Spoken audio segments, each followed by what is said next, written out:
lights are going out along the boulevard. Memories come rushing back, and it makes it pretty hard.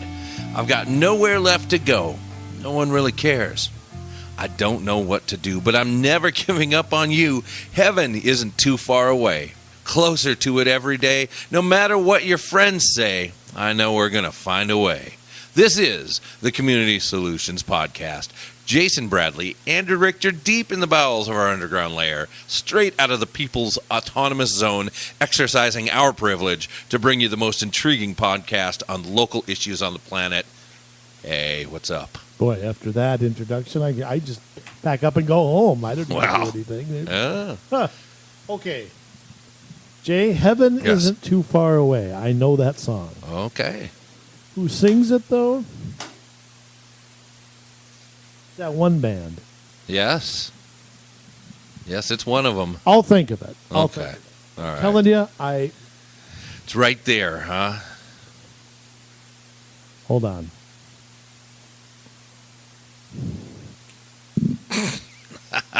Isn't this intriguing radio, folks? Isn't it really? I mean, since I have the face for radio, it's kind of like, does it start with a W? It may. Warrant. Yes. Okay, I want to stop right now. Right. That is 3 in a row, isn't it? No, you didn't get last week. I didn't? No. I thought I did. Last week was Outsiders by Eric Church. I said the movie.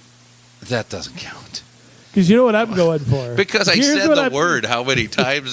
Here's what I'm going for. Word. I'm going after DiMaggio. I want 56 right in a row. You're not going to get it. I'm going to get it. I can tell you right now. Joe is going down. I'm going to get my 50. Word. I thought I had 3 in a row. No. You had 2 out of 3 for sure, and maybe 3 out of 4. I'd have to look back on that, but I don't know that. Yeah, but that ain't good enough. For a I fact. want them all. Yeah? Well. So I'm having a good. You are having a little good run. month. Yeah, that's not bad. Not a bad at bat average for you there. Well, yeah. I'll tell you what, though. You're right. I'll never get 56. Slugging percentage is always better. I wonder if yes. if I will get 56 in the entire time, however long we do this program. I know that we keep talking about season 5, which would start in January. Yes. But I'm in danger of going to arbitration. I know you'll take the first offer that you get, but I mean, my agent. That's because they give me whatever I want. Yeah, my agent and I, we're going for big money, Jay. So we'll see.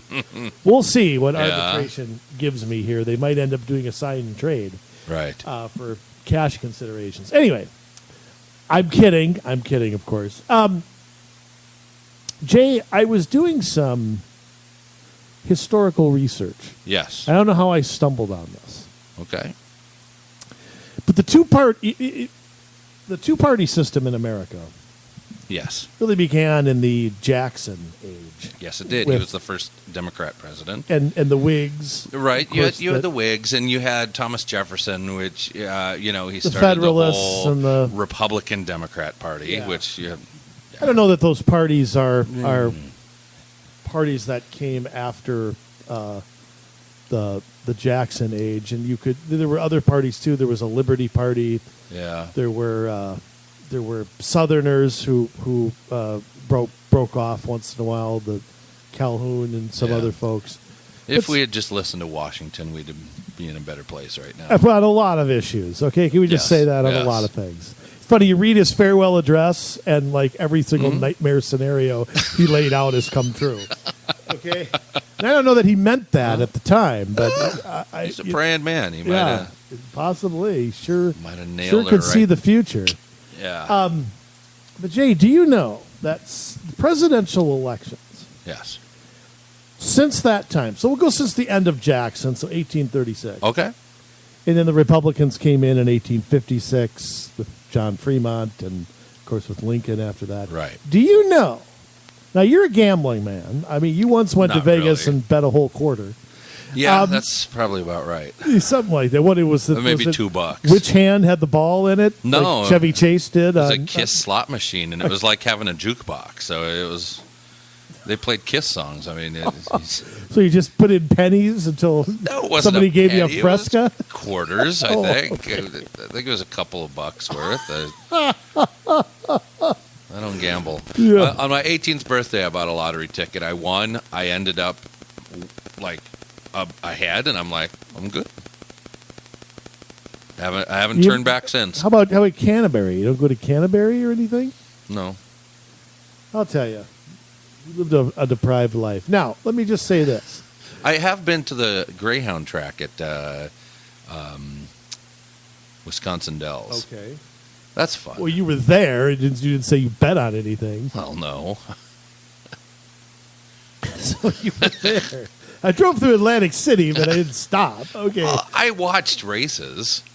Just like I've been to Jay? running aces, played music in between so I ended up that day too. I didn't bet, and I made money from working in between the horse races. So that's good. You're a disgrace as a human being. Okay, now I'm kidding. No, I don't even know what I've lost gambling in my life, and won. Yeah. Also, I'm definitely not ahead. Now, since you are a gambling man, I want to know what. Well, first off, in presidential elections since then, okay, because there's an election I'm going to talk about that has always intrigued me in American history, and a president that has intrigued me as well. What election? Now, I'm going to see where you'd put the odds here. I was waiting for a James J. Polk episode.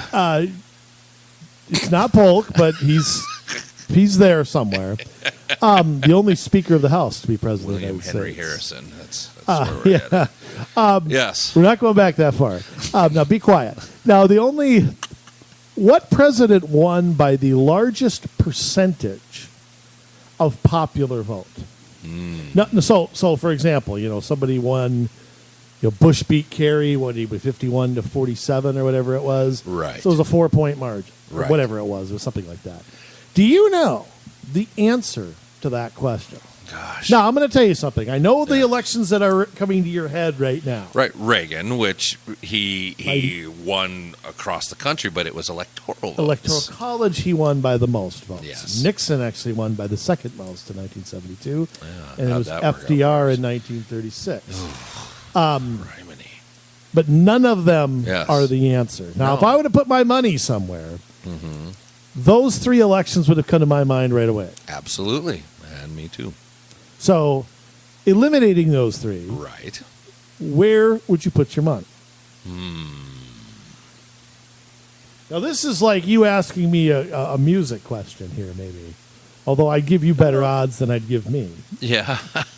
I'm going to throw out, this is a 50 to 1. I am a student of history and of our government. So. Why I'm asking you. Because I'm curious to hear your answer. Of course, this is a little more trivial than Trivial, but the answer is an answer, and I'm gonna tell you why I want to talk about this election and this person. Another election that would come to mind would be like our first couple of elections with George Washington, but that's not it either. Okay, I'm saying after the two. James Monroe ran unopposed in 1820. Yeah, that was crazy. Some states only elected electors prior to that, so I think the popular vote is not. Because Thomas Jefferson in 1804 is an obvious answer too. Right. But that's not who I'm thinking. Okay. I'm going to give you 10 more seconds here. 10 more seconds. Okay. Where's that Jeopardy music? Hey, Alex. We know it's not Millard Fillmore. We can cross him off the list. No, it's not. Since he never won an election. I know. That's what I'm saying. Cross out Ford. You can cross. Yeah. I am going to go with Taft in his first election. Okay. Not a bad answer. Yeah. And Taft did win by a wide margin. And you're not far, time-wise. The answer is Warren Harding in 1920. Yes. Won by 26.5% on the popular vote. Now, Jay, the reason I'm intrigued by this question, I was actually thinking you were going to say Calvin Coolidge in 1924, because he's top 5. Yeah. Is Coolidge. Okay. The reason I'm bringing this up is I, for some reason, recalled a book that I checked out of the library about 20 years ago. Yeah. That ranked presidents. Mm-hmm. Okay. And I went online and I checked a few more things out today. Yes. I don't remember what. Doesn't matter. They all say the same thing because they're all from the same scholars who all talk to each other and all from the same social circles. And first off, let me say this. One man could have been president had he wanted to be. Mm-hmm. And he would have won, and he'd have won easily. And that man is John Pershing. Mm. He easily could have been president had he wanted to. Every general who wins a war, yep, no matter what the country or what, I mean, even here, mm-hmm. Washington, Jackson, Zachary Taylor, Grant, Eisenhower, all can become, Teddy Roosevelt, all but can become president if they want to be. Mm-hmm. And Pershing refused. They tried, the Republicans tried to get him to run, and he wouldn't do it. But some Republicans didn't want him because they thought he'd be too independent and too, not a guy they could control. Right. Although I'm going to argue they did not control Warren Harding. No. But the reason I mention this is every time I see Warren Harding's name on these lists, Mm-hmm. he is not only at the bottom, is often dead last. Really? Yes. And I have always been perplexed by that. And I've always been perplexed by these scholars, these definitions of what a great president is or isn't. Yeah. It's like a great president is somebody who uses power and remakes the country and starts a war somewhere and is quite dictatorial. Like if you look at that era, Teddy Roosevelt and Woodrow Wilson mm-hmm. are considered the strong presidents. Right. And Harding, Coolidge, Taft are considered the weak presidents. And personally, I don't understand. What is wrong with following the Constitution and respecting limited government? And why is that seen as weak? Yeah, it shouldn't be. I think it takes a lot of guts to stand up and say, no, we're not going to do that. It takes a lot of pressure from everybody. It takes a lot of guts to say, my office is limited. Yeah. And there's this document here, and I'm going to follow it. Yeah. But I'm going to make the case that I think Warren Harding is not only not a bad president, but first off, little known fact. Mm-hmm. Remember, I like trivia. Yes. November 2nd, 1920 mm-hmm. was the date of that election. That was Warren Harding's 55th birthday. He was elected on his birthday. Wow. Interesting Happy birthday. fact, yes. In fact, if you ran for president, Jay, it's possible what are you, November 4th? 5th. Yep. It's possible you could get elected on your birthday. Well, I may have to take that under consideration some year. But President Harding, when he got into office, I don't think people viewed him as an exceptional guy or anything. I don't understand. I still to this day don't get that. Mm-hmm. First off, he formally ended the war with Germany. Let's not forget we did not sign the Versailles Treaty. Right. President Harding, after that, released everybody under the Alien and Sedition Acts passed under President Wilson. Right. They were all commuted. Everybody was let out. Eugene Debs, of course, being the most outspoken or the most well-known or whatever. He also pushed the first, and here's another thing, too. He let his secretaries do their job. Charles Evans Hughes, who was the Secretary of State, he had been the Republican candidate in 1916. But Harding stepped back and let him do his job. Mm-hmm. And they came to the Washington Naval Agreement in 1921, which was the first successful disarmament treaty ever signed by the United States. Wow. It didn't end up working in the long run. Same thing with the Kellogg-Briand Pact, the Coolidge. But, an attempt at disarmament, which is almost... I'm trying to think of an equivalent to that. Under détente, we know that was BS. Yeah. Neither side went by it. It was great to shake hands, but that was about it. Harding also pushed anti-lynching legislation. And the House of Representatives passed it. It was filibustered by Southern Democrats, but he was one of the first people to push for an anti-lynching bill at the federal level. Wait a second.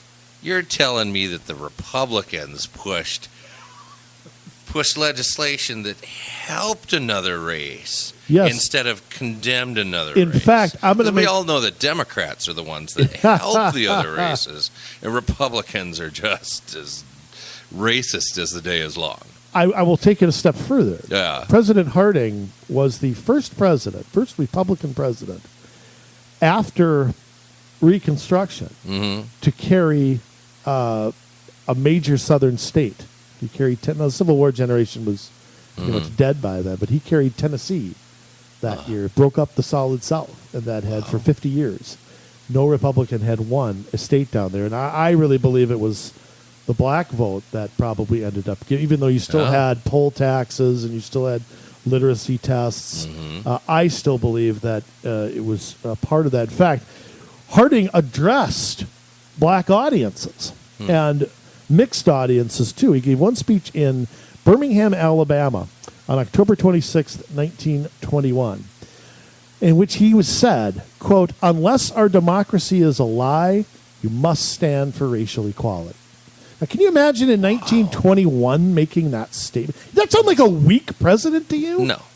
You think somebody over at the RNC wrote that speech for him? I mean, no way. Also, let me point out two other things real quick. Yes. His administration passed the largest tax cuts in American history at that time. Now, the Reagan tax cuts were bigger, and the ones under Kennedy and Trump were bigger dollar amounts. But the income tax had come in, which Harding's faction, Woodrow Wilson. Yeah, Harding's faction, the Taft wing of the party, had opposed, and the Bull Moose wing, Roosevelt. well, and Bob La Follette and Hiram Johnson, they provided the margin that got that amendment through back in after the 1912 election. Right. But he passed the largest tax cut in American history. GDP spent by the government during the 1920s was cut in half. Wow. Think about that. 3.3% unemployment by the time President Coolidge ran in would have been Harding's second term had he not passed away. Judicial appointments. Check this out. Yeah. 4 Supreme Court appointments he had in only 2.5 years because he died in 1923. One of them was former President Taft, who he named as the Chief Justice. Right. But he named 3 other staunch conservatives. 2 of them, Pierce Butler and Edward Sanford, struck down the National Recovery Administration in the 30s as unconstitutional law from the New Deal. So they were Harding appointments that had followed through on constitutional limited government later. I mean, I could go on and on here, but I mean, the point is, this is a guy who was president 2.5 years. Yeah. I mean, what do you want as far as a president is concerned? I mean, why is he ranked so low? I think part of it is because he only served 2.5 years. Okay, and there's a lot of presidents. But I'm going to stop you there. Yeah. Look at those same lists and see where John F. Kennedy ranks. Oh, yeah. He's not in the bottom 5 because he only served. People remember Kennedy. But Kennedy's looked at as that do these the things. Potential that he had. That too. He's like the Lex Luger of politics. He's a living off potential. And there's a feeling that maybe we wouldn't have gotten bogged down in Vietnam had he lived. He would not have embraced, I don't think, all of the great. I mean, besides civil rights, I don't think Kennedy would have pushed program after program after program. He may have gone along with some of it, but I don't think he would have. He may have gone along with a lot of the original civil rights. The Great Frontier stuff, but not the new frontier. The stuff the Republicans tried to pass that the Democrats shot down before they ruined everything with the Great Society. Right, and the same thing happened under Eisenhower in the 50s, that stuff. But, so 2.5 years. Okay, and by the way, he also had an integral role in the Great Railroad Strike of 1922 in mediating that. Yeah. And he actually, an injunction was pushed by the railroads, and Harding thought the injunction went too far. And he and the Attorney General and a few other people stepped in to mediate, and the railroaders got recognition of the union and an 8-hour workday. Wow. But as part of the arbitration that President Harding, again, left, work to others, but played his role in it also. But, I mean, I don't understand.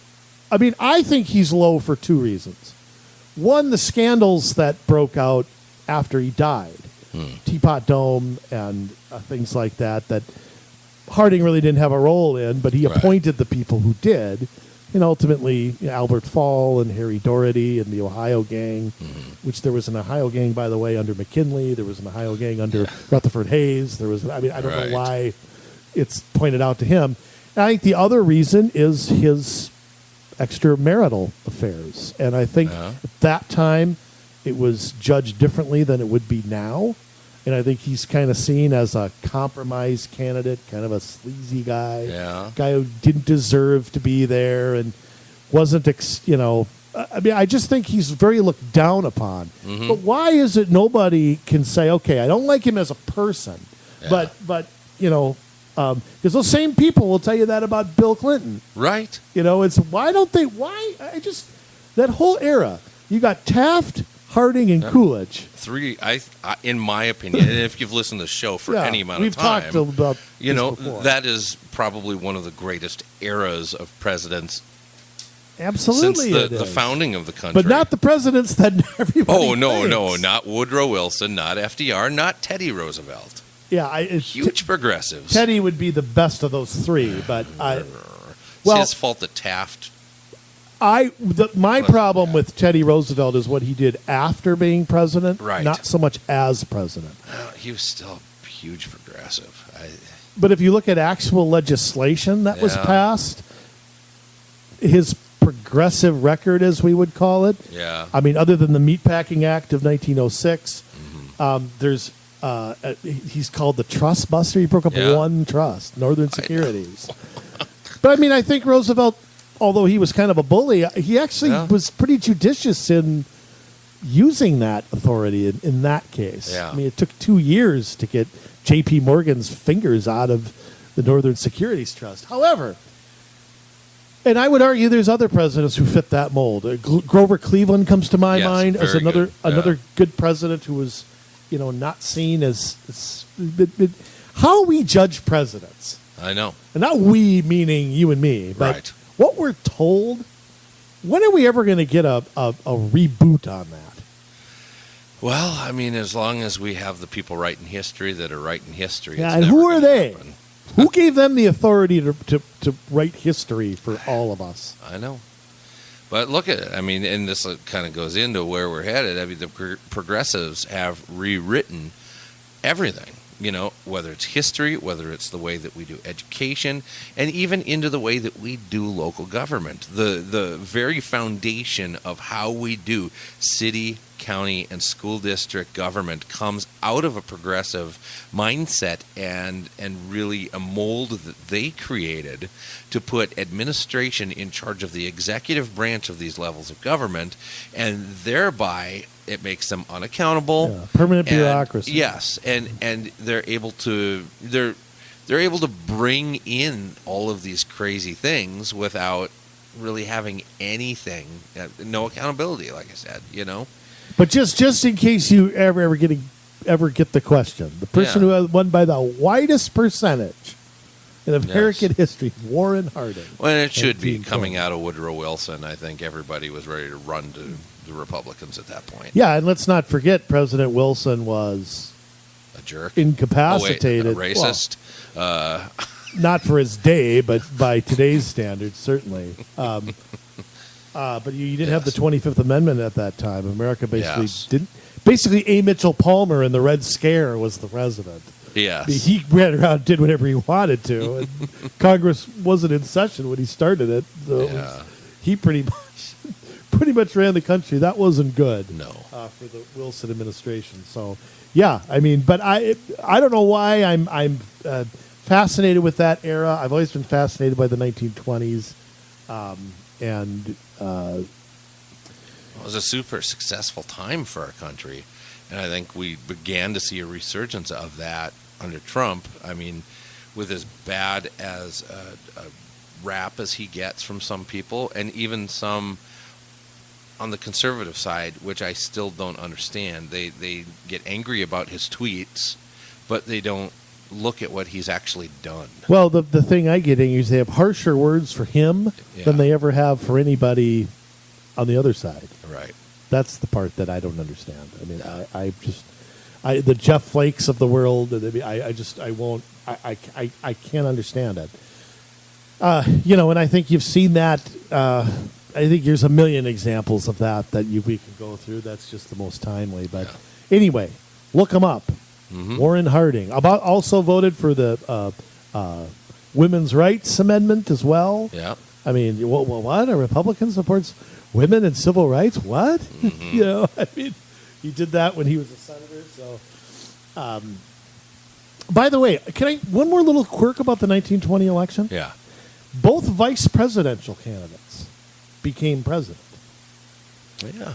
FDR and Calvin Coolidge. Yeah. I don't know that there's another one. I'm trying to think of another one that you could say that about. Yeah, nothing recently where they both have. No, absolutely not. I can't think of me. I mean, you go back to Aaron Burr and John Adams, maybe, but I don't know who else. Right. All right, Jay. Enough history lesson here. I want to say one thing first, though. We're not going to talk about defunding the police, and we're not going to talk about any viruses. And this is probably the first show in about 3 months where we can say that. I think we did one that was on something else at the kind of like week 2 or 3 of the whole epidemic thing, and it's before everything became the. By the way, today the Iron Sheik tweeted, "F the new normal." Okay. And he didn't say F. No. Okay, so just so everybody knows, Gene Mean, I F the new normal. Yeah. Intelligent Jew like yourself. Jay, what do we got on tap for everybody today? Wow. We're going to talk about utopia. Yes. Aren't we? Yes. We're going to talk about heaven isn't too far away, Andrew. Maybe it is, but we like to think about always it. Forget that actually makes sense at Yes. some point later. Yes. By the way, can I ask a dumb question real quick? Okay. How do you name the podcast? I've gotten asked the question before. Yeah. Who comes up with the names for the podcasts? And I'm like, I've never come up with it. I have no creativity at all. So Right. I mean, no right side of my brain. It's empty. How do you come up with the name of the? Do you come up with that right away, or do you think about it for a while? About it. Okay. Yeah, I usually when I take it into editing, I'm listening to the podcast, and sometimes I'll hear a quote that I'm like, oh, there it is. But other times it'll be like, yeah, how does it feel to me? How does this podcast feel? What do I come away with? Like if I was to sum it up in just a couple of words, how would I do it? So, it sounds like songwriting and stuff. Yeah, I'm used to naming songs and now I have stuff no like feelings that, at all, so it works perfect for you. Really? So. Oh my goodness. No, everything I suck at, you're great at. So that's why this all works. Vice versa. That's why it works. Yeah. So, okay. We're going to talk about our little utopia. Now, Jay, for 3 years and change, we've been doing this show. And if you go back into our longtime listeners know this, but to people who maybe just started listening to us recently or heard an episode here and there, or we've talked about all the things that we're going to talk about today, kind of in long form in a lot of other episodes. And you can look that up and take a little look-see. But I think politics continues as usual no matter what. Mm-hmm. Politics is always going on. There can be a riot, there can be a war, there can be a virus, there could be an earthquake, there could be, And they're still planning tons of terrible stuff. Yeah, everything can happen. You know, Joey Buttafuoco, and politics goes on. Okay? So, I put Zubas on the other night. All I think of is Buttafuoco. Oh, boy. Put that by Buttafuocos. Yeah. So politics always goes on. And Jay, with elections coming up in November, primary coming up in August, a lot of people that we know running, a lot of people who will be on the show at some point this year or have been and are in office or running for re-election or whatever. You know, we do this show, and what's the ends game? You know, how do we sum up? We use cities often, and that's kind of what we're going to talk about today. But you can apply the same principles to counties and school districts and things like that. A little different because they do different things and there's different requirements on those governments. Right. But our little utopia of what city government should look like in our minds. If you and I cloned ourselves and got elected and had a supermajority, this I think that we're going to explain, and you could never clone me because the world can't handle more than one. That's for sure. Yeah, I can't handle more than one. Yeah. How do we? What ultimately do we want to get to? And this is just kind of like a hodgepodge. And again, if you want to hear things in long form, we do have them on a lot of these subjects. Right, and some of it has just been we've kind of stated some things as we've gone through and complained about other things. Well, you complain. I just state facts. We state facts, yeah. No, but we don't like it. Yes, but this we're community solutions. You know, right? That's my point. We have solutions. We do. We don't just sit and say that we don't like what government is doing because we don't like what government is doing. But if you don't have something to replace it with, you're just going to get more of the same. You know, you've got to have an alternative. And, you know, it's our job to kind of think out of the box. And it's like if we were going to remake some of this stuff, like I said previously, a lot of this has come out of progressive utopia and how they have wanted to remake government in their own image, moving slowly on the march to socialism over time. And that's an ugly image. Yes, it is. Their image is ugly. Oof. Yeah. Oofda. BAD bad. And I don't mean Michael Jackson bad. I mean bad. Bad. Okay. Yeah. Yes. So where do we want to start? We got a grocery list here. We do. Let's start just with the basics of how a city is set up. Now, a city is set up one of two ways in Minnesota, and there is a set of statutory rules, state statutes in our Minnesota lexicon list of laws, yeah. Right? Of which there are many. Yes. Remember, we are the state where nothing is allowed. Right. But so regarding the way that cities are set up, if a city decides to become what's called a statutory city, it means they follow these statutes. And so the government can change those statutes at any time. They can add new ones. They can take statutes away, and the statutory cities kind of have to fall in line. Now, there are different classes of statutory cities based on the size of your city. There's A and B, and then there's a standard plan as well. There are some differences in there based on who you have running your city with a city administrator, or you have a weak mayor council system. You don't need to know about all that right now, but it is good for you to know if you're getting into local government. But the other way to do it is a city charter, and it's writing a constitution for your city, if you will, and it gives the way you set your city up a little bit of teeth, like we've seen in Minneapolis. I know the show isn't about defunding the police, but because Minneapolis has a charter and is written into there that there need to be a certain number of police officers per X amount of population, they cannot get rid of the police force unless they take it to the voters and the voters approve it. Yeah, they also are required to have a police chief. Yes, they are. That is stated. That is stated in their charter. I wonder how many people on the Minneapolis City Council have any idea what's in the charter. Yeah, I don't know. I mean, because we know how socialists view that. They view the Constitution as an obstacle. So right. They ignore it half the time. And I think that's part of why they went down this road is that, we're going to get rid of the police. We're going to dismantle the police force. We're going to do it. Wait, what do you mean that we can't dismantle the police force? Well, it just makes them look even dumber than they already do. But this is why a charter is important. Yeah. It is the city constitution, and it's impossible. It's not impossible. It is hard to change a charter. And a charter changes, there's one of like 3 ways it can happen. And so for all of you statutory cities out there, you can be at the whims of the state government, or you can write your own charter. And, the charter changes can come through the Charter Commission. They can come from the council. A supermajority. A supermajority of the council. Otherwise, it has to go on the ballot. Yeah. And so... and the charter is hard to change, and it should be. Should be. Look at the Constitution. That's not easy to change either. Absolutely. And it just ensures that, people really have to believe in something for it to change. And I can tell you that Crystal has made, our home-based city, has made relatively few charter changes. I can remember one back in the 90s that changed everything to even-year elections.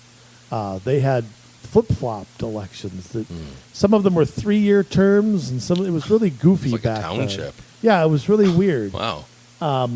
Like the sections were on a different timeline or something. Crazy. Yeah. Wow. And that changed, I want to say, in like the early to mid-'90s, that changed. That's just one example. But again, it took, I want to say the Charter Commission began that process back then, from what I was told. But so, and they have talked about some other changes, like abolishing the 2 sections that are there. For people who don't know what we're talking about, they have 4 wards, and then they have 2 sections. Right, which is north and south. Yeah, so wards 3 and 4 each have 2 council people. Wards 1 and 2 each have 2 council people. Yep. One for the ward and one for the section. Yeah, and I never did get an explanation as to why that was put in there. Why do they need so many when so many cities that size have 5 council people? Why not? Yeah, I don't know. I mean, you're going to have an odd number with the weak mayor, city administrator setup. And a weak mayor isn't just Renee Bowman. Yeah, no, I mean a weak mayor just powers-wise, not the executive. Right. Yeah. Sometimes we're glad to have a weak mayor, okay? Yes. Yeah. So figuratively and truthfully. Yes. But, the point being, why did that come in? Why is that still there? I have not seen that talk revived, but so there's things like that. There's also things. One thing that you can do in a charter is give people more protection than state statutes. Yep. When I ran for office, one of the things I wanted to do was redefine eminent domain. Basically, the city charter in Crystal, I don't know how it is in other cities, but basically falls back on state statutes for eminent domain, which is exactly the opposite reason that you have a charter. And I wanted to change that to lay out the scenarios in which eminent domain could be used. It's not this changing thing that state statutes, because of the Kelo case. You remember that case back in, I remember what year Kelo that was. versus New London. Yeah, 2000. I think Sandra Day O'Connor was still on the, so it was quite a while ago. 2004 or 5, maybe? Yeah, that sounds about right. Yeah, so, but what you could do in a charter, for example, is lay out, okay, here are the 4 reasons that it could be done. And here's the estimated value minimum that we have to pay, and give people that protection that they know there's only these scenarios, only for these reasons, could, not shall, could your property be eminent domain for just compensation. Right. So, there's because there's horror stories with eminent domain. Oh, absolutely. One of the most egregious cases of eminent domain in history of Minnesota? It isn't the Northwest Family Physicians, no, is it? No, it's not. Okay. It actually happened to Vern. Sorry, that's an inside story. But it actually happened to Vern Gagne. Vern Gagne owned a whole bunch of property that is now the Minnetonka Regional Parkway or something. And he had this whole... they piece by piece went after him and offered him like a quarter of what it was worth. Wow. And one thing Vern was doing was he was selling off some of that property or developing some of it and putting that money into the AWA. He was, whenever times were bad, he was, there was other reasons that it folded or eventually it ended. But they took something like 3/4 of his property and only paid him 25 or 30 cents on the dollar for what it was worth to develop that land. So it was quite a significant. That would be in like the late 80s, early 90s. Quite a significant case of eminent domain abuse. So, but again, if you had it laid out in a charter that can't happen, Yep. then your property is protected. So there's a lot of advantages to having a charter. You could write things in there about special assessments and things like that, or limits to that, limits to debt. State statutes limit debt to, I believe it's 3% of your total tax base or something, your value or something. It's something like that. Something like 5% it might be. But again, you couldn't restrict that further and say, no, we're not going to do that. You have to have. So, I mean, there's many ways. Remember, the charter is supposed to be against government. This is what government can't do. Right. Not restrict your rights. Yep. What government can't do. And if you have questions as to whether your city is a charter or not, the answer is probably not. Because almost all of the cities in Minnesota are statutory cities. Most of them are statutory A cities. We have some Bs. Your very small cities are the standard plan. It's about 80%, I think, are statutory. Now, there are charter cities around here. I mean, absolutely. Golden Valley has one. Crystal, Brooklyn Park, Brooklyn Center has one. But you're right, most of them don't. St. Louis Park has one, not that they follow it. All your big cities, Minneapolis, St. Paul, Duluth, Rochester, St. Cloud, Moorhead, But again, it's not something reserved for big cities. No, it's not at all, because like you mentioned, Plymouth doesn't have one. I live in Plymouth. Right. Maple Grove doesn't have one. New Hope doesn't have one. Minnetonka doesn't have one. There's a lot of cities that are big that do not have. Champlin doesn't. So, like you said, chances are you don't have one. Right. So that's put that on the to-do list. Now, what is the?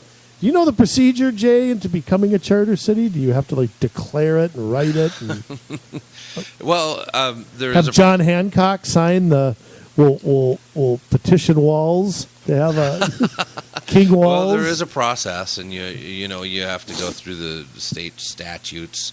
There's a whole list of state statutes on what you need to do to move from a statutory city to a charter city. You're going to have to write a charter, and that's going to have to be worked out with the legislature. So it is a process. It is a process, but well worth it, in my opinion. Yes, in our utopia, we have a charter. Yes. The Community Solutions Minnesota Charter. Right. And you had mentioned in there, we had talked about wards and how Crystal had 4 wards set up. And there's a lot of, I'd say most of the cities in Minnesota don't have wards. So let's just break that down quickly.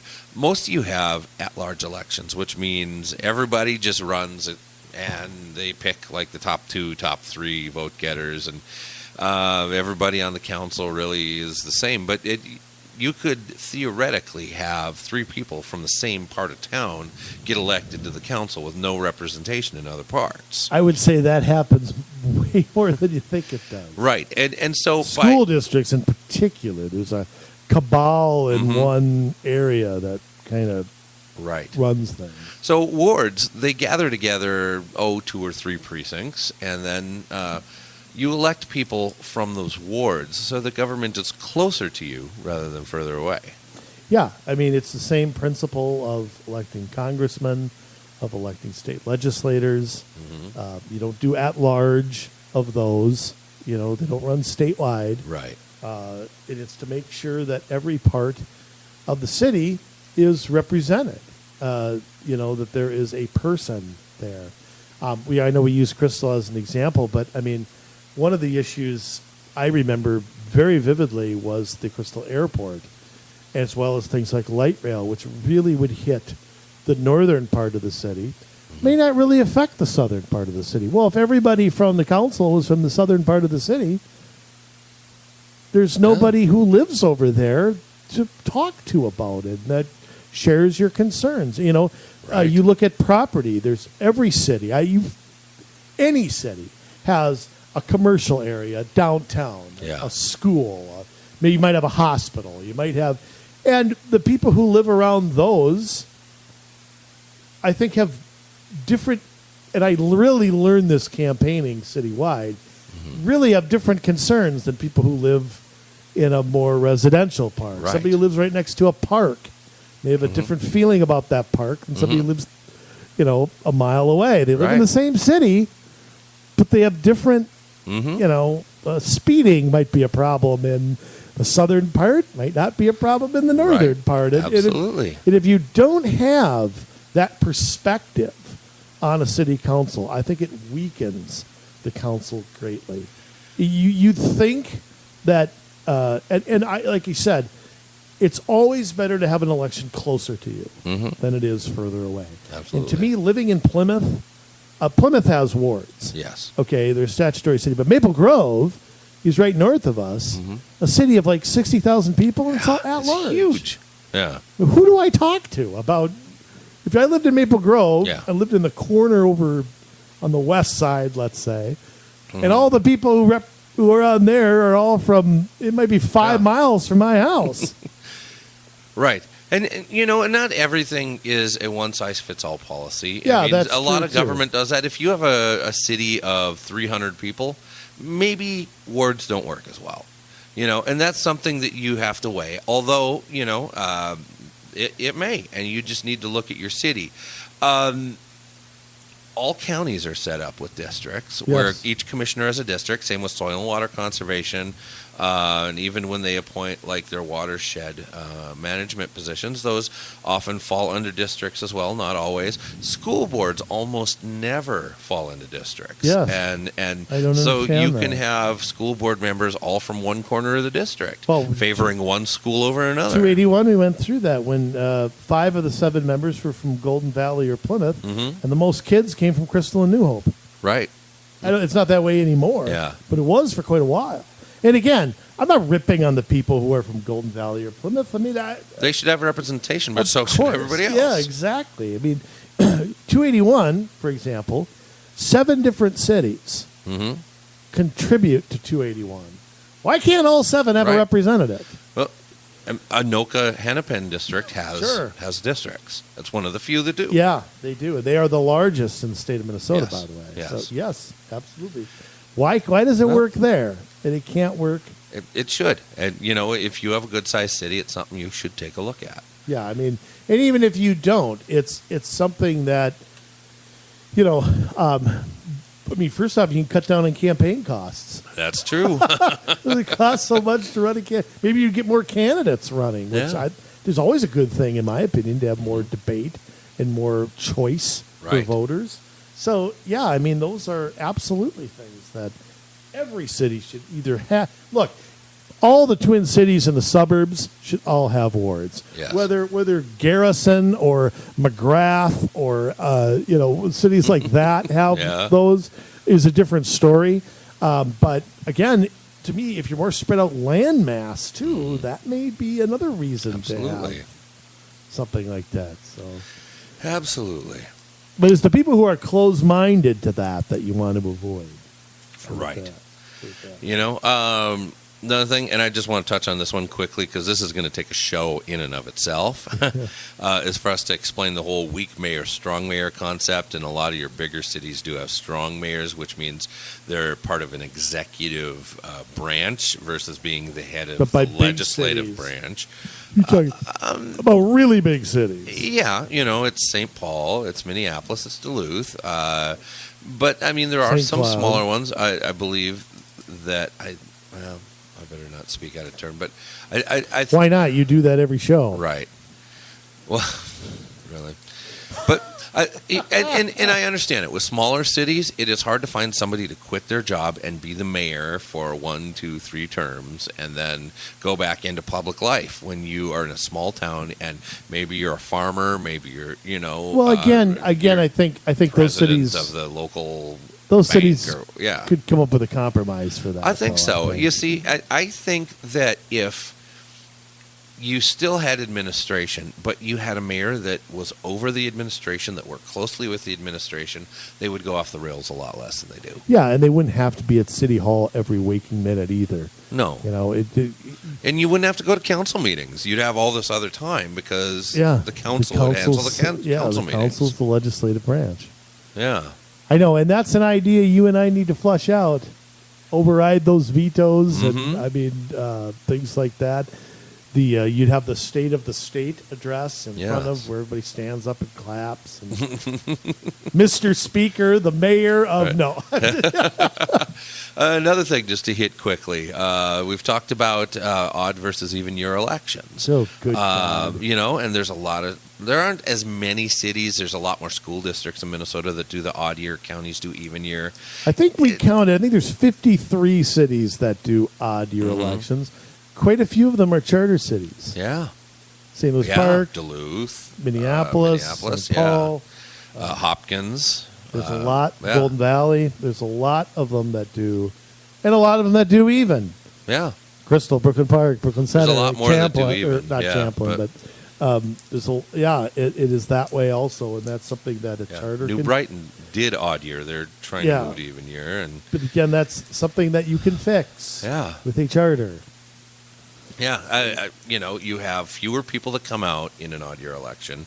You get just a small sample of people that are electing your leadership in that city, and it costs more to keep throwing elections, and you want to save that money for when you have a special election or something, and maybe that's another thing we should talk about. We did have on the list as appointments versus... you keep adding to the grocery list. I know. Well, there's so much stuff that they do wrong. How much are we going to spend? You're worse than my wife at this. How much are we going to spend here?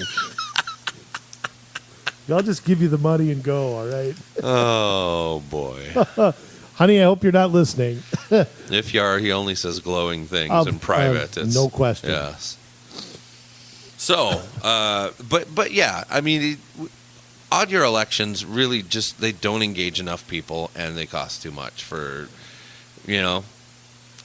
They're just, again, the point of an odd year election is to keep things the way they are. Right.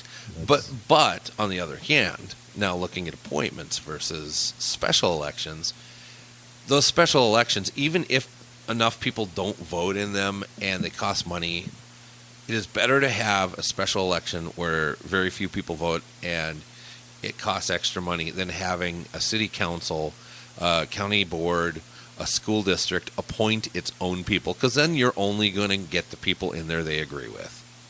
Yeah, nothing worse than an appointment. Ugh. And believe me, people know appointments are coming. They've already got somebody lined up for it. Oh, yeah. Trust me when I tell you this. I know I'm right. Mm-hmm. Only somebody who's part of the club right will get appointed.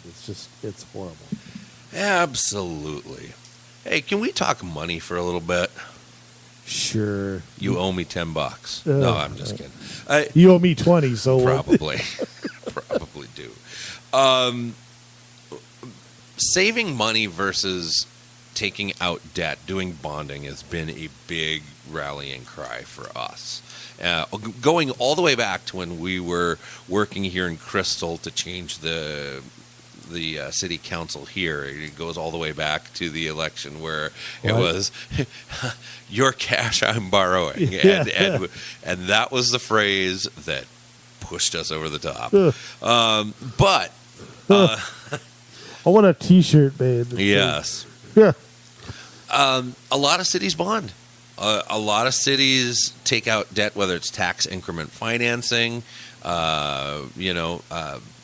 there are a lot of things that cities do to lean on their taxpayers in favor of giving other people money, tax abatements, things like that. Yeah, there's a lot of favoritism, I would argue, that happens as well, particularly with TIF and with tax abatements, where an abatement is where you don't have to pay something for a certain amount of time. Right. And like we've said on previous shows, it's always the big companies.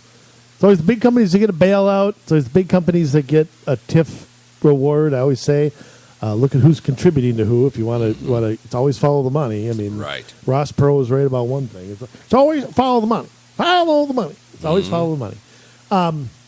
And when it comes to borrowing, I mean, we've done shows on this. I have maybe not as stringent a position on this as some do. My whole premise with the bonding versus cash is to change everybody's mindset. Ask somebody, why are you bonding for this? Well, that's what way we do it around here, and that's what we did last time, and interest rates are low. That's what staff recommends. And that's the degree of thinking that you usually get. You don't get anything more than that. And I wonder how many people on the city council even know how a bond works. Right. How interest is front-loaded, how it has to be serviced. That service comes from the budget, which causes property tax increases or cuts. Yeah. And you pay on that all the way out to the maturation date. Yeah, and of the course, maturity date. And of course, the bulk of it is in the front, like a real loan would work. Right. But of course, you're paying off the last project before that too. And those are all hidden cycle. taxes. Yeah, they never talk about the interest. Yeah, it's a cycle in there. And like another thing, and you mentioned the interest. Okay, we got a $10 million building, but if you bond it, what is the cost? Right. That's a $15 million building. You never hear about it. Ever. No. I mean, so there's that. I mean, look, do I expect cities to have zero as debt all the time under every circumstance? No. I can't take it that far. I can't. No.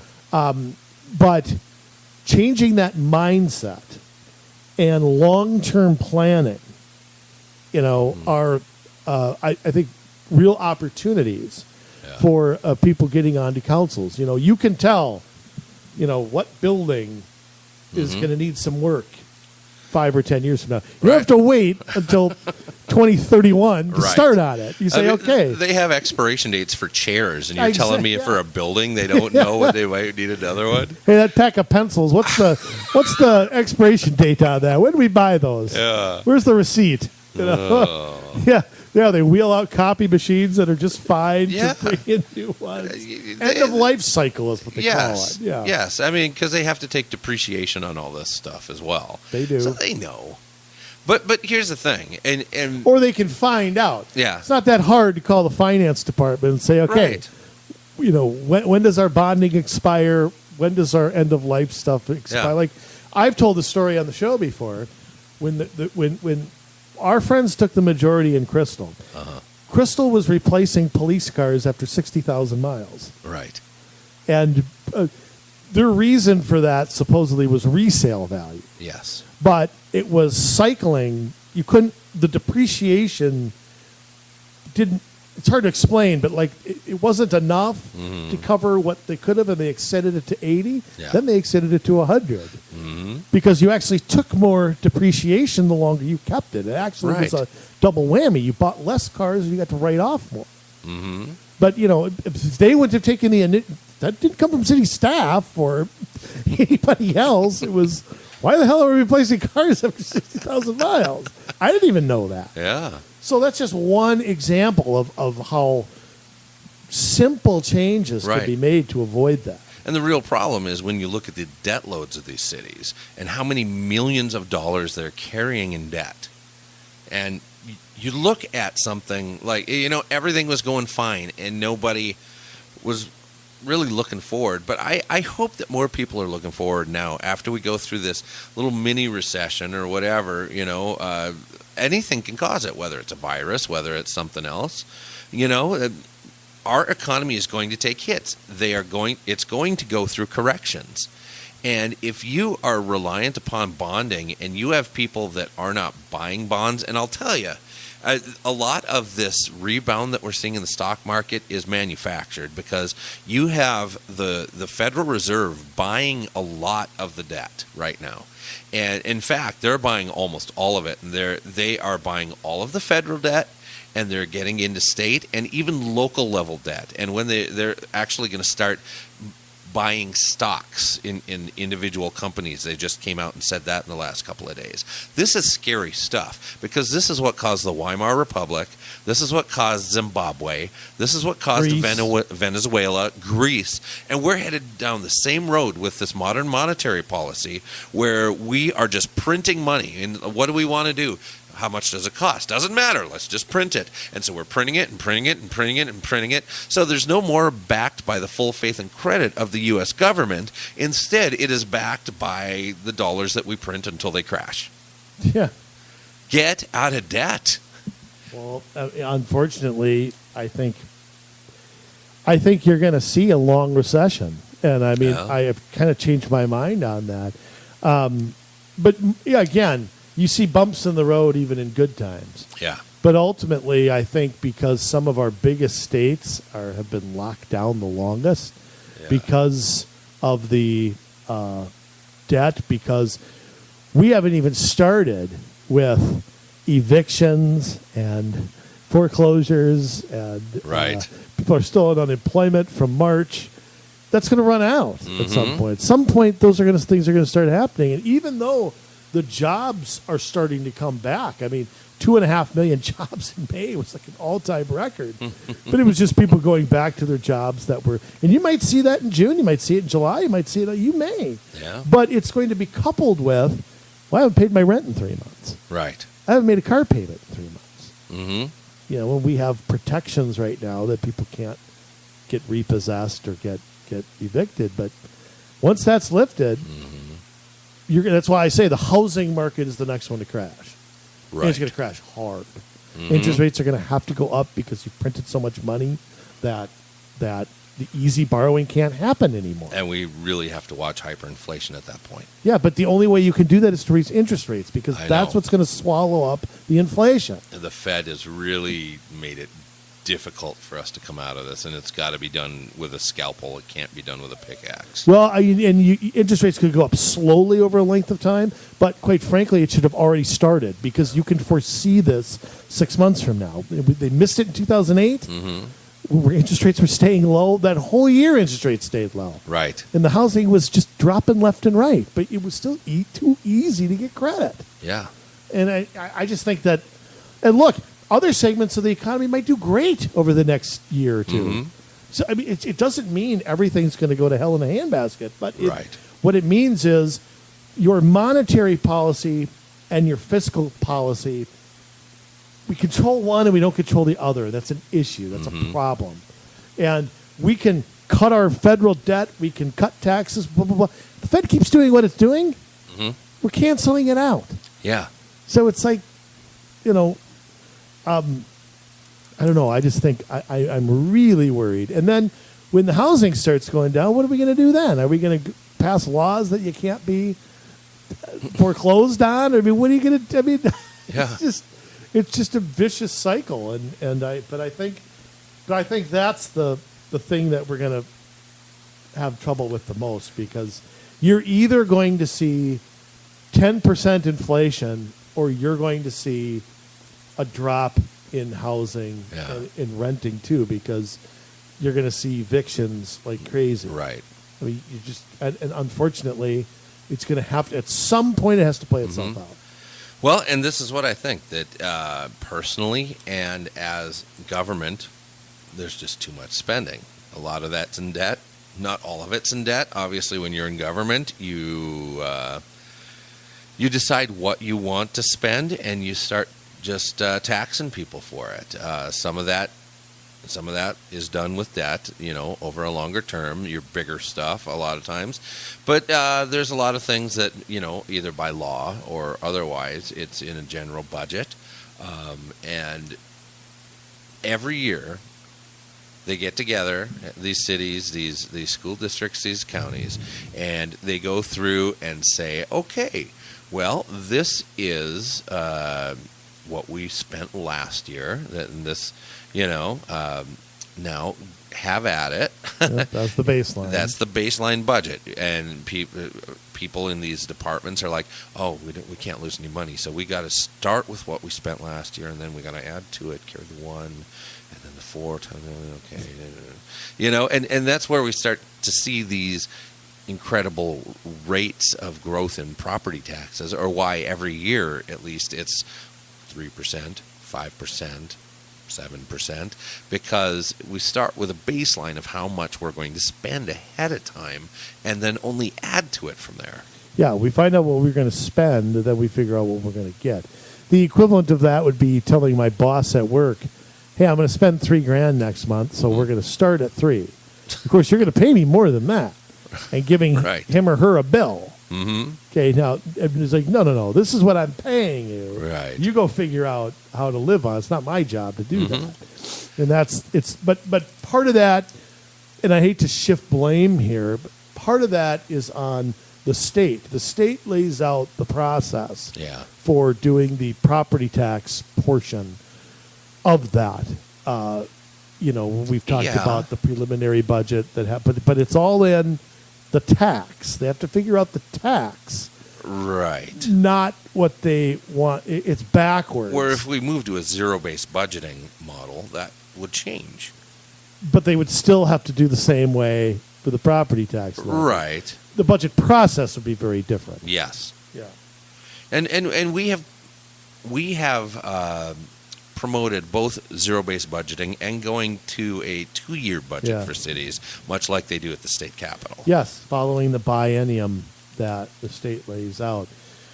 I think that's very important because I think too much time is spent. I think you give more certainty to the staff as well as your employees, as well as your taxpayers. Right. If you said, okay, here's the 2-year picture, not the 1-year picture.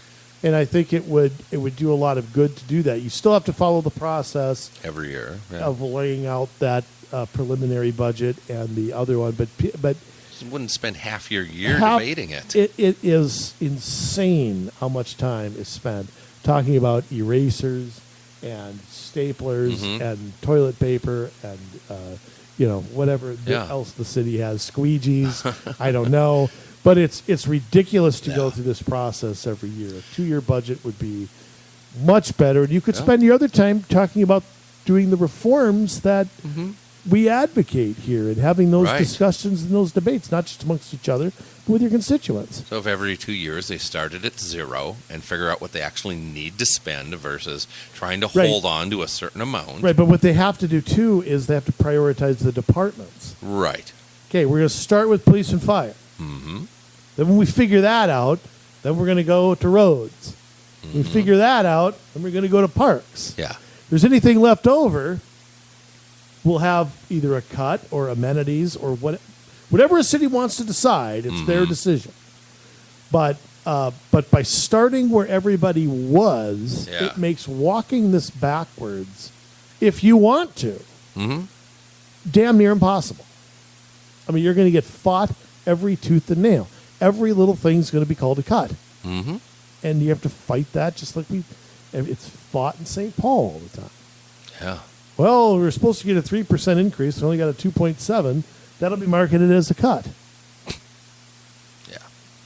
And what would be nice is to have somebody in St. Paul explain it like that. Yeah. You have somebody who can do that, articulate that. We don't have one person who can do that. Right. Maybe 1 or 2, but I'm not going any higher than that. Yeah. Well, and so spending is the problem, but it's hard to keep them accountable, Andrew, because the financial documents themselves are so messed up. I don't know if any of you out there that are listening to us have ever tried to go through a city budget, or worse yet, a comprehensive annual financial report. And the two are not the same. They are different documents. One is what they want to tax you. The other one is a balance sheet. It is what the city has versus what the city owes. It's revenues versus expenditures, and that's where you're going to find a lot of expenditures that don't show up in a general budget. Yeah, it's like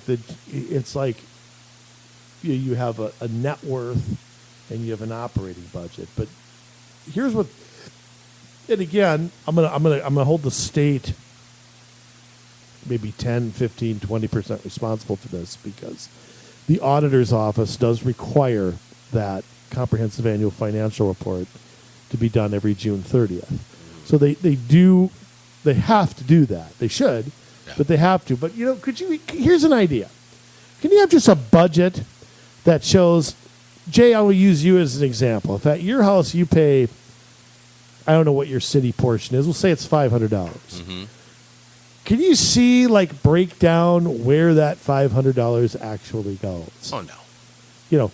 $50 of that goes to parks. $100 goes to roads. $200 goes to publics. Because I think one of the problems is there's so many funds and so many buckets of money, as we like to call them. There's nothing to simplify. And I've always said this is done on purpose, that it makes all of us feel like idiots when we can't figure out where our money goes.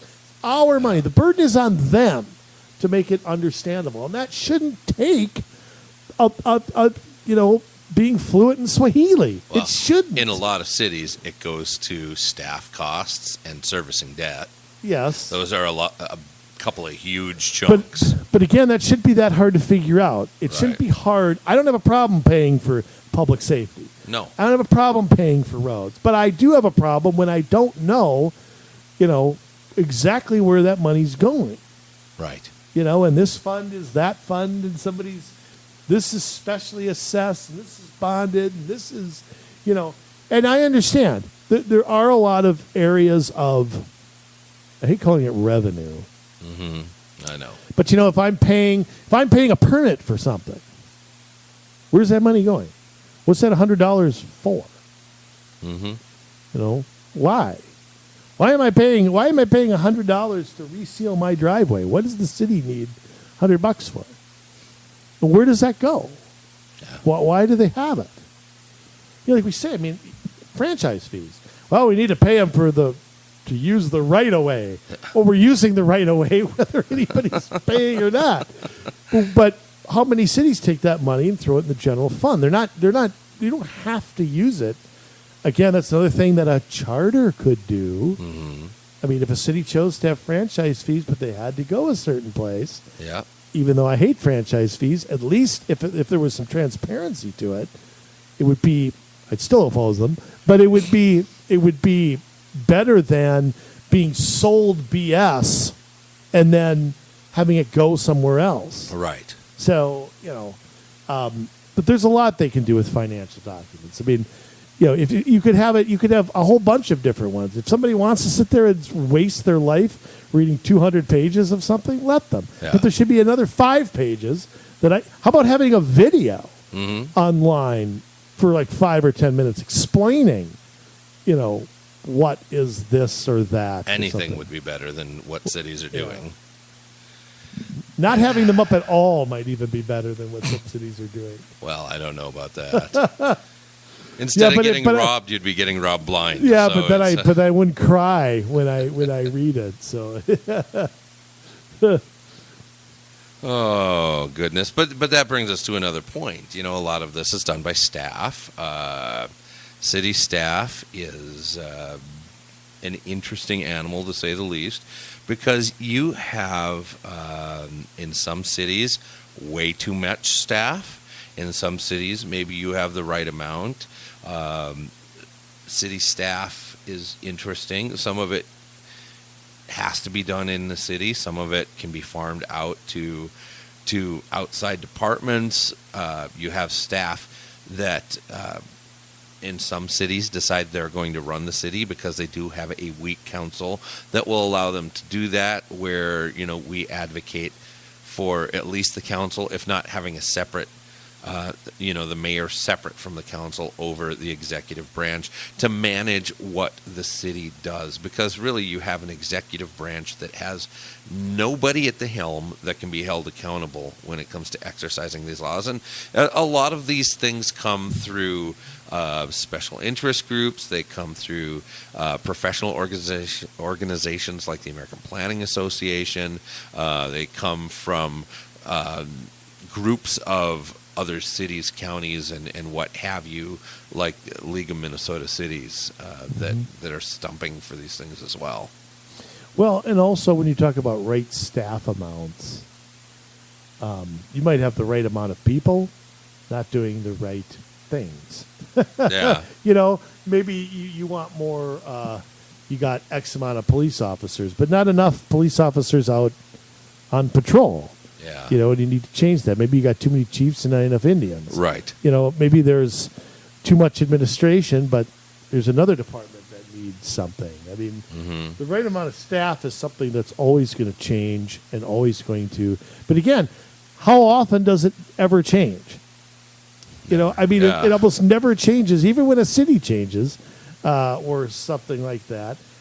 You don't see much change when it comes to the generals and the colonels and the majors, and it just kind of goes down like that. Right. Yeah. I mean, do you need a city manager and an assistant city manager? Well, could the assistant city manager double as something else? Could you say to the city planner, hey, look, when the city manager's not here, you're in charge. Right.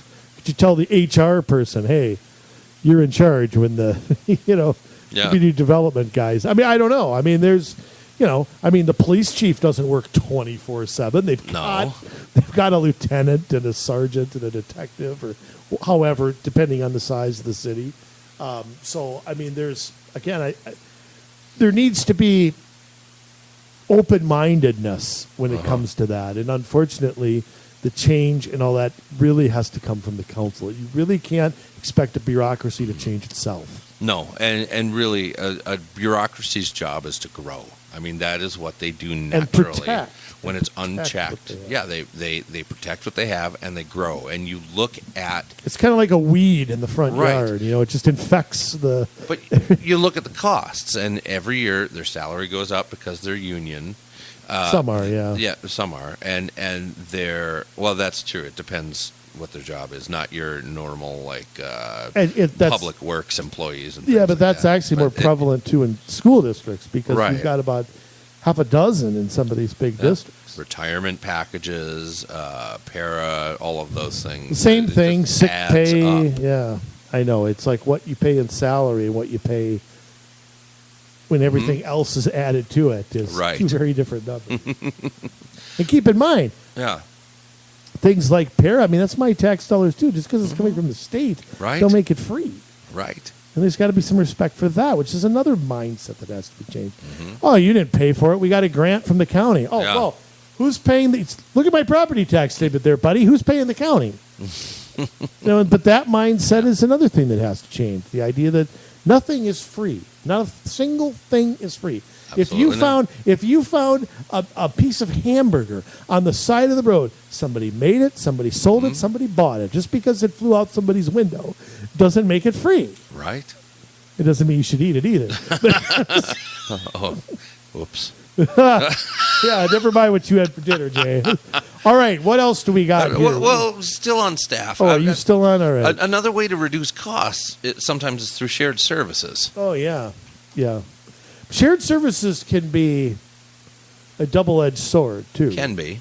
Because I think things can get so big, that, again, like the wards versus the at-large, you lose that local feeling. Right. Like, I don't want 7 different cities having one fire department. Right. Because, But it's your local fire station where, if it can be worked out, but I think you can't have one chief be that much. But here's the thing. I want to think outside the box again when it comes to something like shared services. Like, why can't, let me just throw a proposal out there. Okay. Why couldn't Robbinsdale, New Hope, Crystal, and Golden Valley all sit down and say, look, you got one community center in Crystal. Let's all of us use that. Yeah. We all don't need to build our own. You got one pool there. All the residents can go there for the same price. Mm-hmm. You got one hockey rink. Everybody doesn't have to build their own. I'm using these four cities kind of facetiously. But see, to me, that's where there's so much opportunity. Parks. Let's all use the parks. Let's all maintain them. Let's all, everybody doesn't need to build 25 of them in their own city. You know what I mean? I mean, there's got to be ways to be like, okay, I don't know how many times I drive by the community center in Crystal and see 4 cars in the parking lot, and 3 of them are staff. Yeah. Okay, I mean, there isn't much going on there. So why does Golden Valley need to build their own? Mm-hmm. Isn't there a way that somehow you can work that out, and maybe some of the rec departments can have a big softball league, the best one, or something like that? I mean, they're just... That happens. Like St. Michael and Albertville, I know, share a hockey arena. Yeah, I mean, there are some, but I still think this keeping up with the Joneses,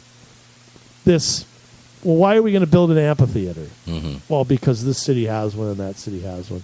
Why do we need a pool? Well, because this city has one and that city. That's kind of the rationale. Yeah. Why do we have a golf course? Why does New Hope have a golf course and Golden Valley have a golf course and Brooklyn Center have a golf course? Mm-hmm. I love golf. Right. But again, I mean, you could figure something out. I'm just, it's just to have every single city have their own department, do it their own way, and I mean, there's pros and cons, because I think something gets so big that you can't control it, or you got too many city councils fighting with each other. But we're going to have to start thinking outside the box if we want to reduce costs. Yeah, I mean, we're going to have to. I agree, and I think a lot of times when it comes to, I mean, the cities are in a little bit of competition with each other because, whoever you get to move to your city, businesses, residents, et cetera, they pay taxes. You want people to move to your city, and you want to move their businesses to your city so that you can get those tax dollars. So you try to win them over through either amenities or by giving them special deals in the cases of businesses.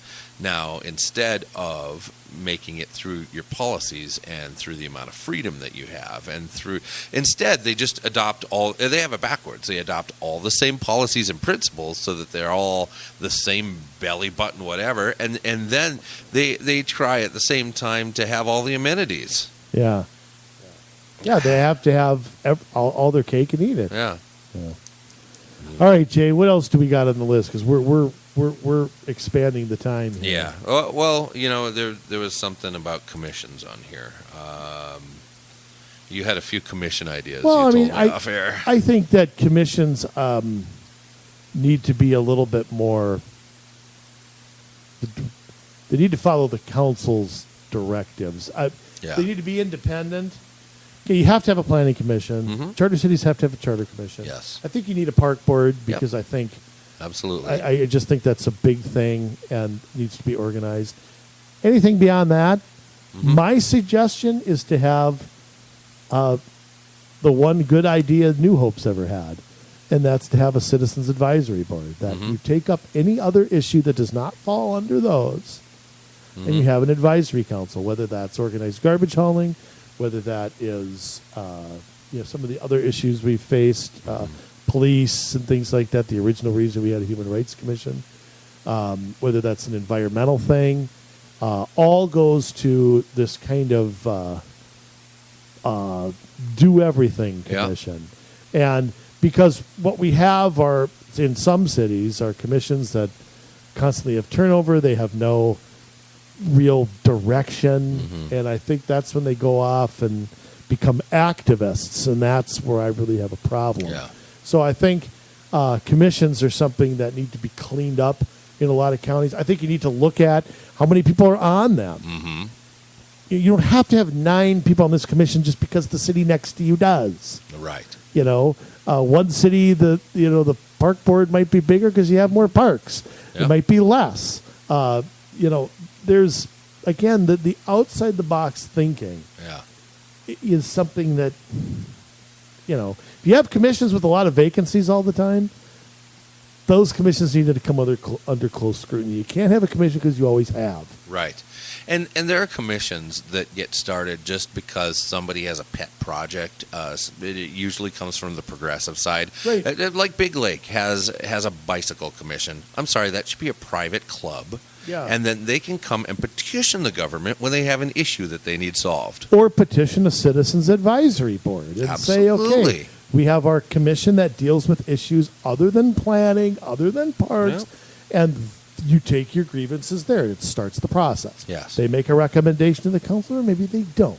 Yep. You don't like it, you serve on the commission or you run for office. Right. Otherwise, as I've been told many it is times. great to have a private group. I think it's terrific to have a club. that. Yeah. But, again, to have the city sanction a one-issue thing like that, I think that's really the thing that bothers me. Because it's never going to end. Mm-hmm. You're never going to have enough bike paths, enough sidewalks, enough whatever, roller jumps or whatever. I mean, you're never going to have enough to satisfy the what do you call the skateboarding things that go back like seesaws? Yeah, the skate park. Skate parks. I guess they're not bikers, but yeah. So, but again, that's a great reason to have kind of this all-star commission that I'd kind of like to see. I know in Crystal they call it something different. The Outreach Task Force, I think is what they call it, which kind of serves as that, which was a good idea from some of our friends. And so, let's rethink those things. And there's nothing wrong with debating the purpose of or changing it. I mean, if a human rights commission is important to a city, but you got to have a clear mission. And I think that's what's missing. And sometimes a temporary task force is the thing you need. Like with the ordinances in Crystal, doing a task force around paring that down. And that was a one-time thing for one issue. But you notice it went, then it expired. It wasn't like the bike club that stayed there forever. It was right. I think Maple Grove did one on finances once. Really? Yeah. You see task force pop up all the time. Yeah. Unfortunately, a lot of times they're filled with staff and council members, and I'll credit Mayor Adams in the city of Crystal that did not do that. Yes. On that. And that's the thing. Yeah, a lot of them will just so they can force their will, put their own people in there. Yeah, it operates under the guise of being from the public, and we know it's not. Yeah. All right. Have we given enough ideas out there? I think so. I think we've covered a whole gamut of things for all you cities to work on. Now, next week, I'm going to come up with a new nickname. I know I said that last week, but I didn't do it. That's all right. Yeah, my homework is late. I got an incomplete. But I present, ladies and gentlemen, the sign-off sermon. The Count of Monte Cristo, the King of Sting, the Master of Disaster, the Suffering of Succotash. And I'll come up with a new name at some point. The sign-off sermon. Here it is, being recorded. As President Bush Sr. would say, being recorded, Jason Bradley. Now, hold on a moment. Did you call me the Count of Monte Cristo or the Count of Monte Cristo? Whatever you heard, I said. Oh, boy. Monte Cristo. That's... Frisco. So I think I said Frisco. The king of lard. Is that what... Shirt? Got this on my honeymoon. That's good. Yeah. Well, we gave you a bunch of ideas to think about. Here's the thing. And we're in dire straits. We're in tough times. That's all right. You want to be in the shot, too? No, you go ahead. That's good. I want to pick my nose. And all right. Oh, we don't want to watch that. We are in tough times. We're in dire straits. We see cities devolving all around us. I mean, we have in Seattle, where they have an entire 6-block city section cordoned off. Well, cordoned. They used barriers. They built a wall. The thing that they have been crying about since the president took office. But anyways, they have said no cops. There has been crime. There has been harassment. There has been all sorts of things because there's lawlessness because they, well, for one, they agree with it. And we can't have that stuff come to our cities. We cannot have cities where there are no laws. We cannot have cities where the people that we elect don't follow those laws, don't enforce those laws. Now, there's a lot of cities with too many laws. We have to enact the right laws. And we are in a time where, personally, I don't trust a lot of the people making the laws. I don't trust that we're going to get just laws. I fear that we are going to get laws that instead criminalize what we think over what we do. Where things that have been guaranteed to us, our right of conscience, our right of freedom of religion, freedom of speech, freedom of the press, freedom to bear arms, freedom to have a trial by jury, if we so choose, to stay silent and not incriminate ourselves, to be secure in our persons and our effects. All of these things that the Bill of Rights lays out, those are not optional. And just because you're not with the federal government, these local levels of government, these state governments also need to follow those things. And that's laid out in the amendments to the Constitution as well.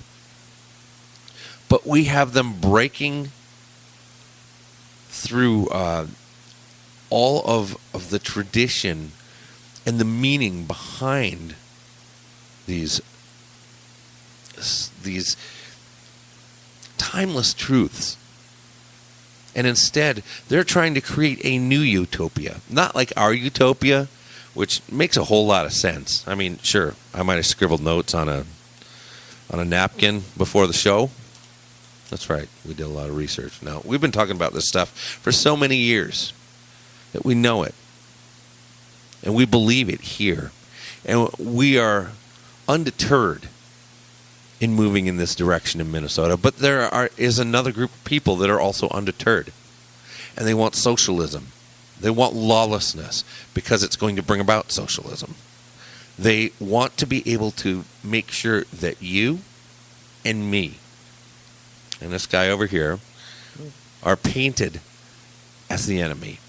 Because the moment that you stop listening to us and you're forced into feeling bad for the way that you believe, that is not going to cut it.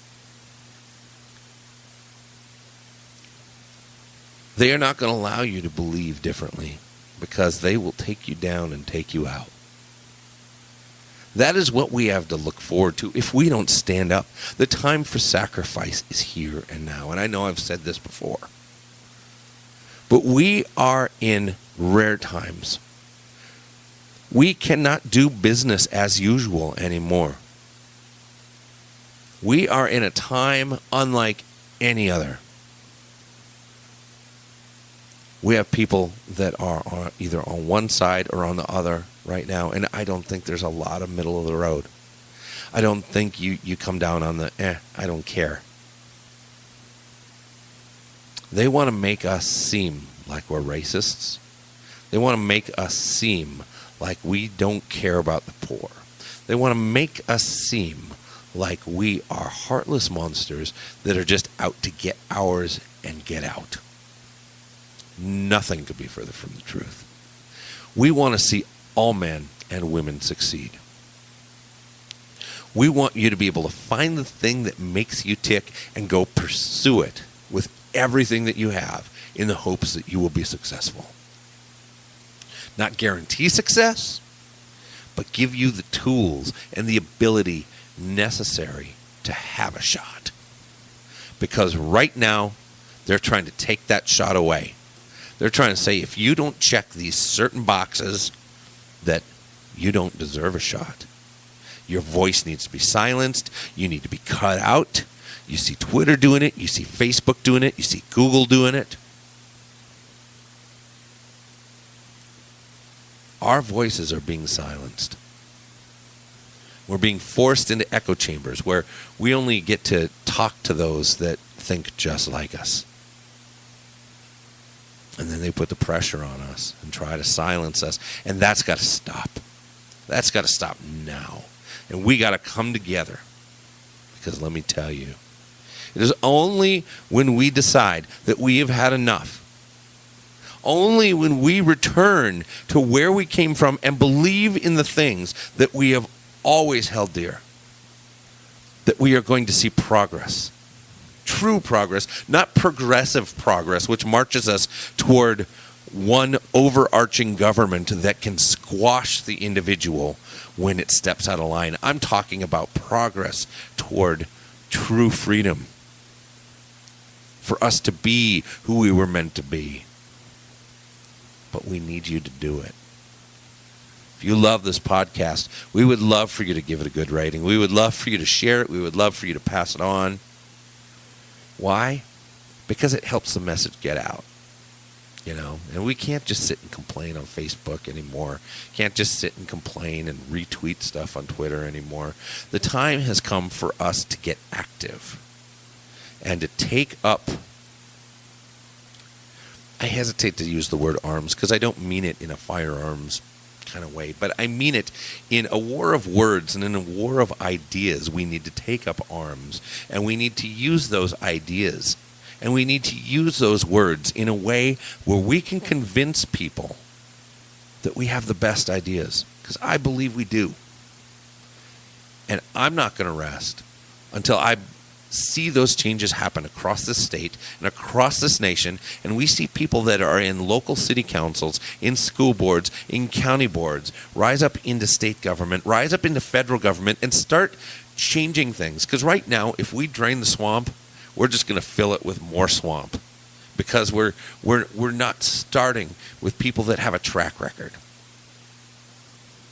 We need to rebuild it from the bottom up, not the top down. That's a fact. And that's what Andrew and I try to do every week. He and I sit here. Are you talking? Yeah. Oh, I'm sorry. He and By the way, yes. I've been doing this for years. You've been doing this for many years. Let's get that right, okay? Me just years. You many years. I don't know. At least in the reflection here, it looks like you're grayer than I am, but... Okay, I win that. I definitely win that. Of course, that may not be inaccurate. Well, to the visual audience, It is, though. So. Yes. Yes, the camera doesn't lie unless it does. So. We can't thank you enough for watching this podcast. If you're watching this little video clip out there on social media or listening to us on any of the Google Play Store or the Apple Podcast app, or if you're finding us on Spotify, or if you're listening straight through our blog or out on YouTube, it means the world to us. And if you change your city, it's going to mean the world to you because you took ownership and did something. We thank you so much. We can't do this without you. We love you, Minnesota. Now it's your turn to get to work.